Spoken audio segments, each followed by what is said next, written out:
Welcome students. Today we will learn a new lesson, that is tracing changes through 1,000 years. In this chapter we will learn about the medieval period of Indian history, that is around 700 AD to 1750 AD, and how the terms and words changed over time, historians and their sources, new social and political group emerged during this period, change took place in caste and religion in India, and at last the division of Indian history, which is also known as periodization of Indian history. So at first we have to know what is history. मैंने 6th class में भी already पढ़ाने से पहले बोला था कि history का मीनिंग क्या है. History is a study of past.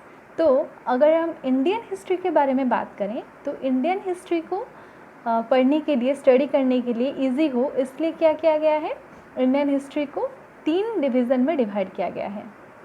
एक है एंशिएंट हिस्ट्री, सेकेंड है मेडिएवल पीरियड एंड थर्ड है मॉडर्न और कंटेम्प्रेरी पीरियड. 3 पीरियड में टोटल डिवाइड किया गया है. और एंशिएंट हिस्ट्री जो है या फिर एंशिएंट पीरियड जो है उसके बारे में हमने 6th क्लास में पूरा पढ़ा था. मतलब 6th क्लास में जितना भी पूरा पार्ट है वो है एंशिएंट पीरियड का हिस्ट्री. देन मेडिएवल पार्ट जो है वो पूरा 7th क्लास में पढ़ाया जाएगा. देन जो मॉडर्न और कंटेम्प्रेरी पार्ट है, पीरियड है, वो आपका 8th क्लास में पढ़ाया जाएगा. तो ये जो एंशिएंट हिस्ट्री है इसका टाइम पीरियड कब तक है, अप टू 700 AD. मतलब 700 AD के अंदर जो भी चेंजेस हुए हैं उसको हम पढ़ेंगे एंशिएंट पीरियड में. और 700 AD to 1750 AD तक जो भी चेंजेस हुआ था उसको हम लेते हैं मेडिएवल पीरियड में. And after 1750 to till now जितना भी सारा चेंजेस हो रहा है या हुआ है उसको हम पढ़ते हैं मॉडर्न पीरियड के टाइम में. तो यहाँ पे एडी का मतलब क्या है, ये भी टाइम, ये इसके बारे में भी हमने पढ़ा था, टाइमलाइन के बारे में पढ़ा था. एडी सेंचुरी, BCE मतलब जीसस क्राइस्ट का बर्थ के बाद जो भी है वहाँ पे एडी, नहीं तो कॉमन एरा जो कि CE लगेगा, जिसको कि हम सेंचुरी भी बोलते हैं. देन जीसस क्राइस्ट का बर्थ का जो पहले जो सब हुआ है उसको हम बोलते हैं BCE, यानी कि बिफोर कॉमन एरा. तो यहाँ पे AD और CE में आप लोग कंफ्यूज मत होना. तो फर्स्ट हम यहाँ पे 2 मैप देखेंगे, first map and second map. तो फर्स्ट मैप जो है वो एक अरब जोग्राफर जो कि हैं अल इद्रिसी, उन्होंने 1154 CE या फिर यहाँ पे आप AD भी बोल सकते हैं में बनाया था. और सेकंड मैप है एक फ्रेंच कार्टोग्राफर जो कि 1920s में एक मैप बनाए थे. तो यहाँ पे दोनों ही इंडिया का मैप है. आप लोग थोड़ा कंफ्यूज हो सकते हैं फर्स्ट मैप देख के, लेकिन एक्चुअली ये इंडिया का ही मैप है. लेकिन अगर हम फर्स्ट मैप को देखें तो यहाँ पे क्या किया गया है, नॉर्थ पार्ट को साउथ में रखा गया है और साउथ पार्ट को नॉर्थ में रखा गया है. जैसे कि आप लोग यहाँ पे एक गोल आइलैंड टाइप का देख सकते हैं, वो एक्चुअली है श्रीलंका. तो श्रीलंका को ये क्या किए हैं अल इद्रिसी, वो नॉर्दर्न पार्ट में रखे हैं और नॉर्थ जो साउथ इंडिया है उसको भी नॉर्थ पार्ट में रखे हैं. मतलब अगर हम बोल सकते हैं कि ये मैप उल्टा है, यहाँ पे नॉर्दर्न पार्ट साउथ में होना चाहिए और सदर्न पार्ट नॉर्थ में होना चाहिए. और अगर हम सेकंड मैप के बारे में बात करें तो सेकंड मैप में क्या है, सेकंड मैप में आप कनेक्ट कर सकते हैं प्रेजेंट का जो मैप है वो भी लगभग ऐसा ही है. और यहाँ पे और एक ख़ास बात ये है कि यहाँ पे जो इंटीरियर पार्ट है वहाँ इतना डिस्क्राइब नहीं किया गया है, लेकिन जो कोस्टल एरियाज़ है वहाँ पे पूरा डिटेल इन्फॉर्मेशन दिया गया है. तो मेनली यहाँ पे जो कोस्टल पार्ट्स है वहाँ पे डिटेल इन्फॉर्मेशन इसलिए दिया गया है क्योंकि एंशिएंट टाइम में जितना भी सारा ट्रेडिंग के लिए सब आते थे, यूरोपियन हो या फिर यूरोपियन कंट्रीज़ जो आते थे वो मेनली शिप के थ्रू ही आते थे. तो इसके लिए उन्हें कोस्टल एरिया का नॉलेज होना चाहिए था. इसलिए उन्होंने क्या किया है, जो कोस्टल एरिया है उसका पूरा डिटेल इन्फॉर्मेशन वहाँ पे दिया है और लगभग मैक्सिमम प्लेसेस वो एक्यूरेट भी वो बनाए हैं. तो यहाँ पे आप लोग कंपेयर कर सकते हैं कि कैसे मैप में भी चेंजेस आ रहा है, इन्फॉर्मेशन में भी कैसे चेंज आ रहा है. देन हम नेक्स्ट हमारा टॉपिक है ओल्ड एंड न्यू टर्मिनोलॉजीज. मतलब टाइम के साथ साथ अगर हम हिस्टोरिकल रिकॉर्ड को देखें जो कि डिफरेंट लैंग्वेज में एग्जिस्ट करता है अभी भी, जो कि टाइम के साथ साथ वो चेंज भी होता रहता है। मतलब जैसे कि यहाँ पे हम एग्जांपल ले सकते हैं दो वर्ड का, हिंदुस्तान एंड फॉरेनर। यहाँ पे हम देखेंगे कि टाइम के साथ साथ कैसे ये वर्ड का मीनिंग भी चेंज हो रहा है। अगर हम हिंदुस्तान का बात करें तो हिंदुस्तान मतलब अभी हम क्या समझेंगे, इंडिया या फिर भारत, उसको हम बोलते हैं हिंदुस्तान। लेकिन 13th सेंचुरी में मिन्हाज ई सीरज बोल के पर्शियन क्रोनिकलर थे जो कि हिंदुस्तान को क्या समझे थे, हिंदुस्तान मतलब अकॉर्डिंग टू हिम हिंदुस्तान मतलब क्या है, the areas of Punjab, Haryana and the land between Ganga and Yamuna, बस उतना ही एरिया को वो हिंदुस्तान समझते थे। लेकिन अगर हम हिंदुस्तान को देखें तो जो सदर्न पार्ट है यहाँ पे नहीं लिया गया है, लेकिन साउथ इंडिया भी इंडिया के पार्ट ही है, तो उनके हिसाब से बस पंजाब, हरियाणा एंड गंगा एंड यमुना जो रिवर है उनके बीच में जितना लैंड था उसको ही वो हिंदुस्तान समझते थे। देन हम 14th सेंचुरी में एक पोएट थे अमीर खुसरो जो कि हिंदुस्तान के लिए हिंद वर्ड का यूज़ किए थे। देन 16th सेंचुरी में अगर हम बात करें, 2 सेंचुरी के बाद बाबर जो कि मुग़ल डायनेस्टी के एम्परर थे, मुग़ल हिंदुस्तान टर्म को यूज़ किए हिंदुस्तान का या फिर इंडिया का जो ज्योग्राफी है, फना, कल्चर, जो इनहेबिटेंट है उनका कल्चर को डिनोट करने के लिए, डिस्क्राइब करने के लिए वो हिंदुस्तान टर्म को यूज़ किए। तो यहाँ पे हम देख सकते हैं कि एक वर्ड है लेकिन मीनिंग कैसे चेंज होता रहता है, मीनिंग कैसे टाइम टू टाइम चेंज हो रहा है। और उसी तरह हम सेकेंड एग्जाम्पल लेंगे फॉरेनर, जिसको कि हम हिंदी में परदेसी, इवन उड़िया में भी परदेसी एंड पर्शियन में अजनबी कहते हैं।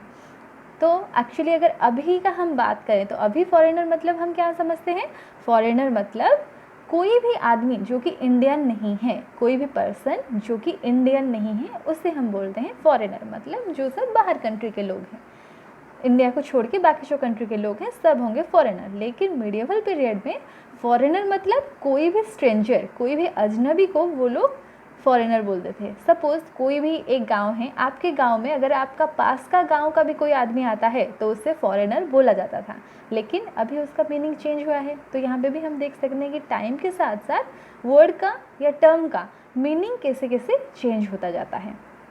देन हम पढ़ेंगे हिस्टोरियन एंड देयर सोर्सेस, मतलब हिस्ट्री के बारे में हमें कैसे पता चलता है। कुछ तो सोर्सेस होंगे जिसको बेस करके कि हम हिस्ट्री लिखते हैं, जो कि हिस्टोरियन लोग हैं। कुछ चीज़ें हैं जिसको कि स्टडी करके वो हिस्ट्री या फिर पास्ट के बारे में बताए हैं। तो वो कौन कौन से सोर्सेस हैं जिनको स्टडी करके हिस्टोरियन लोग हिस्ट्री लिखे हैं। तो हिस्टोरियन का सोर्सेस है, हिस्टोरियन लोगों का सोर्सेस है टेक्सचुअल रिकॉर्ड या फिर हम बोल सकते हैं manuscripts, then inscriptions, then architecture और मोनूमेंट, देन कॉइन। तो मैन्युस्क्रिप्ट क्या है, मैन्युस्क्रिप्ट एंड इंस्क्रिप्शन, इनके बारे में हमने डिटेल्स में पूरा 6th क्लास में पढ़ा था। तो यहाँ पे आप पिक्चर भी देख सकते हैं, एक इंस्क्रिप्शन का है एक मैन्युस्क्रिप्ट का है। तो मैन्युस्क्रिप्ट जो कि हाथ से लिखा जाता था सॉफ्ट पेपर में या फिर सॉफ्ट एक सरफेस में, लेकिन जब हार्ड सरफेस में हम उसे लिखते थे लाइक मेटल्स एंड रॉक, उसको हम बोलते थे इंस्क्रिप्शन।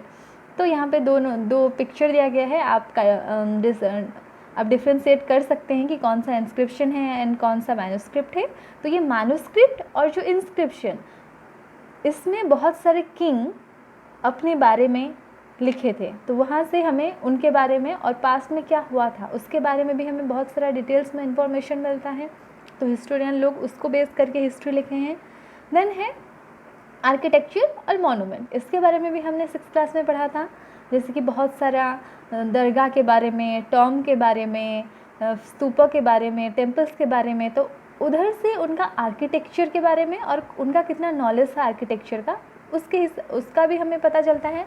और उसके साथ साथ ये भी पता चलता है कि कौन से किंगडम में कौन से किंग वो टेम्पल या फिर वो आर्किटेक्चर या मॉन्यूमेंट बनाए थे और वो कितना समृद्ध था, वो भी हमें यहाँ से पता चलता है। देन है कॉइन्स, तो कॉइन में भी बहुत सारे किंग अपना पिक्चर, नहीं तो उनका जो रिलीजन था उसको बेस करके या फिर कुछ ना कुछ इन्फॉर्मेशन वो देते ही थे। उसके साथ साथ कुछ कॉइन गोल्ड का रहता था, कुछ कॉपर या फिर कुछ सिल्वर का। तो उधर से वो कॉइन से भी हमें वो डायनेस्टी का या फिर वो किंग का हमें प्रॉस्पेरिटी पता चलता है। तो ये सब चीज़ों को बेस करके हिस्टोरियन लोग हिस्ट्री को लिखे हैं। देन हमारा नेक्स्ट टॉपिक है new social and political group. मतलब ये जो थाउजेंड ईयर के बारे में हम पढ़ रहे हैं, हमारा चैप्टर का नाम ही है tracing the changes in A 1000 year. मतलब ये जो 1000 ईयर है, 1000 ईयर मतलब मिडिवल पीरियड के बारे में हम पढ़ रहे हैं, ये वाला पूरा 7th क्लास में। इसका मतलब 700 टू 1750 AD तक, मतलब ये जो अराउंड 1000 ईयर है, यहाँ पे कौन कौन से न्यू सोशल ग्रुप एमर्ज हुए और कौन कौन सा पॉलिटिकल ग्रुप एमर्ज हुए, उसके बारे में यहाँ पे हम पढ़ेंगे। तो ये पढ़ने के ग्रुप के बारे में पढ़ने से पहले हम पढ़ेंगे क्या क्या नया डेवलपमेंट या क्या क्या नया चेंजेस इंडियन सबकॉन्टिनेंट में ये 1000 ईयर के अंदर हुआ। तो अगर हम न्यू डेवलपमेंट के बारे में बात करें तो न्यू डेवलपमेंट ये हुआ कि 3 चीज़ें आया जो कि इंडिया में पहले नहीं था। एक है पर्सियन व्हील, सेकेंड है स्पिनिंग व्हील एंड थर्ड है फायर। तो यहाँ पे आप फर्स्ट देख सकते हैं जो ऊपर का इमेज है, जो 3 इमेज पास में है, जो ऊपर का इमेज है वो है पर्सियन व्हील। तो यहाँ पे क्या होता है, ये पर्सियन व्हील यूज़ करके इरिगेशन काम के लिए ये यूज़ होता है।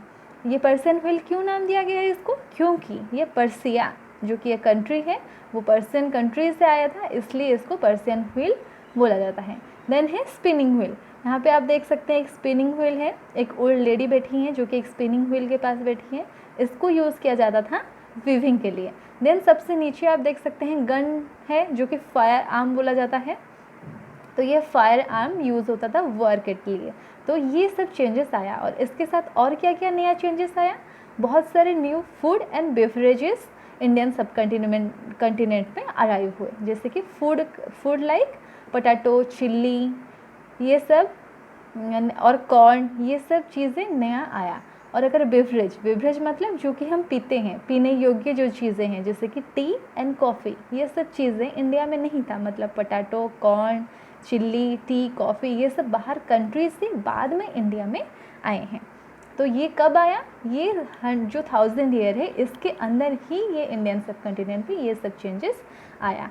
और ये जो चीज़ें आया तो ये किसके साथ आया, जो मर्चेंट लोग या फिर जो ट्रेडर लोग जो बाहर कंट्री जाते थे वो ये सारी चीज़ें लेके आए। उसके साथ साथ बहुत सारे न्यू आइडियाज़ भी उनके साथ वो लेके आए, जो कि हमारा इंडियन सबकॉन्टिनेंट में बहुत सारा चेंजेस भी लाया। और इस टाइम में एक बहुत ही powerful and important social and political group emerge हुए जिनका नाम है राजपूत, जो कि ये 1000 ईयर में ये राजपूत बहुत इम्पोर्टेंट बने ये पीरियड में। तो ये राजपूत जो वर्ड है ये राजा पुत्र, मतलब राजा का पुत्र, son of the king word से ये डिराइव हुआ है, तो उन्हें बोला गया राजपूत। और बहुत सारे ग्रुप लाइक मराठा, जाट, आहोम्स, कायस्थ, ये भी इम्पोर्टेंट बने इस पीरियड में। फिर क्या हुआ, धीरे धीरे जो फॉरेस्ट ड्वेलर्स थे जो कि फॉरेस्ट में रहते हैं, उनका जो हैबिटेट है, उनका जो रहने का जगह है वो धीरे धीरे चेंज आता गया। इरिगेशन के लिए, फॉरेस्ट कटिंग के लिए या फिर हंटिंग के लिए उनका जो हैबिटेट है धीरे धीरे चेंज होने लगा। तो वो क्या किए, फॉरेस्ट ड्वेलर लोग जो फॉरेस्ट में रहते थे वो अभी धीरे धीरे प्लेन एरिया में आना स्टार्ट हो गए। तो जब प्लेन एरिया में आए तो प्लेन एरिया में ऑलरेडी ब्राह्मण्स लोग, इवन जो एग्रीकल्चरलिस्ट लोग थे, वो फार्मर लोग, वो सब थे। तो क्या हुआ, अभी धीरे धीरे जब एक नया टाइप का एक लोग आए तो धीरे धीरे क्या हुआ, सोसाइटी में डिफ्रेंसिएशन बढ़ा। सोसाइटी में जो सब लोगों का जो डिफरेंट कास्ट है, रिलीजन है, वो कास्ट, क्रीड, सब कास्ट, वो सब धीरे धीरे क्या हुआ, डिफ्रेंसिएशन स्टार्ट हुआ। मतलब अलग अलग होना, एक कैटेगरी में डिवाइड होना स्टार्ट हो गया। तो अभी क्या हुआ, उनके कामों के लिए उनका जो ऑक्यूपेशन है, जैसे कि जो गोल्ड का काम करता है उसे गोल्ड स्मिथ बोलते हैं। इवन जो आयरन का काम करता है उन्हें हम ब्लैक स्मिथ बोलते हैं। वैसे ही जो अर्दन पॉट या वगैरह बनाता है, मिट्टी का जो काम करते हैं, उन्हें हम पॉटर बोलते हैं। तो इसके हिसाब से अपना ऑक्यूपेशन या अपने काम के हिसाब से अब वो जाति में डिवाइड होने लगे, मतलब छोटे छोटे सब कास्ट में वो डिवाइड होने लगे लोग। और वो कब हुआ, ये 1000 ईयर में ही हुआ ये चेंजेस सारा। तो ये जाति डिफरेंट जाति बना। फिर अभी वो जाति क्या किए, अपना अपना एक जाति का जो रूल्स रेगुलेशन वो फ्रेम करने लगे। फिर अपना एक कास्ट पंचायत या फिर जाति पंचायत एक बनाए, जहाँ पे कि एक पर्टिकुलर जाति का सारा प्रॉब्लम वहाँ पे ही वो लोग सॉल्व करने लगे। देन नेक्स्ट हमारा टॉपिक है रीजन एंड एम्पायर। तो इसके साथ साथ बहुत सारे चेंजेस तो हुए, तो इसके साथ साथ और क्या क्या चेंज हुआ, बहुत सारा new region and empire, kingdom बहुत सारा, and empire, empire and kingdom, kingdom क्या है, एम्पायर क्या है, उसके बारे में भी हम पढ़े थे। किंगडम एक छोटा सा राजा जहाँ पे रूल करता है उसका हम बोलते हैं किंगडम, लेकिन बहुत सारे किंगडम को अगर हम मिलाएं तो वो होगा एम्पायर। तो इसी तरह बहुत सारा एम्पायर भी इस टाइम में फ्लोरिश हुआ, जैसे कि चोला किंगडम जो था वो, चोलास का, तुगलुक जिनको कि हम मुगल से बोलते हैं, खलजी डायनेस्टी, तो इनके बारे में हम डिटेल्स में नेक्स्ट चैप्टर में पढ़ेंगे। तो ये सब कुछ एम्पायर हैं जो कि फ्लोरिश हुआ इस टाइम में। और नेक्स्ट अगर हम देखें, बहुत सारा जो हमारा ओल्ड रिलीजन था, ओल्ड एंड न्यू रिलीजन के बारे में हम पढ़ेंगे। तो ओल्ड रिलीजन मतलब यहाँ पे ओल्ड रिलीजन तो हमारा इंडिया में हिंदू रिलीजन था। देन बहुत सारा नया रिलीजन भी धीरे धीरे इमर्ज होने लगा। तो पहले हम ये पढ़ेंगे जो हमारा ओल्ड रिलीजन था, मतलब जो हिंदुइज्म था, उसमें क्या क्या इम्पोर्टेंट चेंजेस हुए। तो फर्स्ट अगर हम इम्पोर्टेंट चेंज देखें तो the worship of new deity started, मतलब नया डेटीज़ का मतलब है भगवान या देवता। तो यहाँ पे न्यू गॉड का वर्शिप, पूजा होना स्टार्ट होने लगा। जैसे कि अगर हम वैदिक कल्चर में देखें या फिर वैदिक टाइम में देखें तो वहाँ पे अग्नि, वायु, इंद्र, इनका पूजा होता था, बाकी देवता का पूजा नहीं होता था। तो ये जो पीरियड है यहाँ पे न्यू गॉड का पूजा होना स्टार्ट हुआ। Then construction of temple by royalty started, मतलब अभी क्या हुआ, रॉयल्टी मतलब जो सब अमीर लोग थे या फिर जो उनका जो रॉयल्टी मिलता था उन्हें, वो उनका अपना पैसा से वो क्या किए, मेनली जो अमीर लोग थे, रिच पीपल थे, एंड जो किंग थे और ट्रेडर लोग थे, वो अपने पैसा से वो टेम्पल बनाना स्टार्ट किए। पहले बस किंग लोग बनाते थे, अभी मर्चेंट, ट्रेडर, ये लोग भी टेम्पल का कंस्ट्रक्शन करना स्टार्ट किए। फिर जो ब्राह्मण एंड प्रिस्ट थे, मतलब जो मंदिर में पूजा करते थे और जो ब्राह्मण लोग थे, वो अभी सोसाइटी में एक डोमिनेंट, एक इम्पोर्टेंट एंड पावरफुल ग्रुप बन गए। देन है कि आइडिया, जो भक्ति का एक आइडिया है वो इमर्ज हुआ, जिसके बारे में कि हम नेक्स्ट चैप्टर में पढ़ेंगे, भक्ति के बारे में पूरा डिटेल्स में पढ़ेंगे कि एक्चुअली भक्ति क्या है। तो जो भक्ति का एक आइडिया है, भक्ति मतलब डिवोशन, उसका जो आइडिया है वो भी धीरे धीरे इसी पीरियड में ही आया। और ये पीरियड में और क्या मेजर चेंजेस हुआ, और एक मेजर चेंज ये हुआ कि इस्लाम जो एक रिलीजन है वो अपीयर हुआ सब कंटिनेंट पे इसी पीरियड में। तो बहुत सारे मर्चेंट एंड माइग्रेंट थे जो कि कुरान का जो टीचिंग है उसको वो लेके आए 7th सेंचुरी में, वो 7th सेंचुरी में लेके आए कुरान का टीचिंग। और जो इस्लामिक रूलर्स थे उन्होंने इसे स्प्रेड करना स्टार्ट किया। फिर जो इस्लाम है वो 2 सेक्ट में या 2 सेक्शन में डिवाइड हुआ, एक है सिया एंड सेकेंड है सुन्नी। तो सिया कौन है, सिया वो लोग हैं जो अली को मानते थे। तो अली कौन है, जो कि प्रॉफिट मोहम्मद, जो कि उनके एक इम्पोर्टेंट लीडर थे जो कि स्प्रेड करते थे इस्लाम को, जो प्रॉफिट मोहम्मद, उनके जो सन इन लॉ थे अली, उनको वो बिलीव करते थे अपना लीडर के हिसाब से, तो उन्हें बोला गया सिया। और सुन्नी कौन है, जो कि खलीफा, मतलब उनका जो अर्ली लीडर्स थे उनको जो लोग एक्सेप्ट किए उनका लीडर के हिसाब से, उन्हें बोला गया सुन्नी। तो यहाँ पे हमारा चैप्टर ख़त्म होता है। तो यहाँ पे मेनली हमने पढ़ा कि इंडिया का जो कॉन्सेप्ट है, इंडिया अगर हम हिंदुस्तान का जो टर्म देखें वो कैसे चेंज हुआ, मतलब बहुत सारा वर्ड में और टर्म में कैसे चेंजेस आया। और 700 टू लेके 1750 तक, ये जो 1000 ईयर है, ऑलमोस्ट 1000 ईयर, 1050, तो ऑलमोस्ट 1000 ईयर जो है उसके अंदर क्या क्या चेंजेस इंडियन सब कॉन्टिनेंट में हुआ, उसके बारे में हमने ये चैप्टर में पढ़ा। Thank you, have a nice day.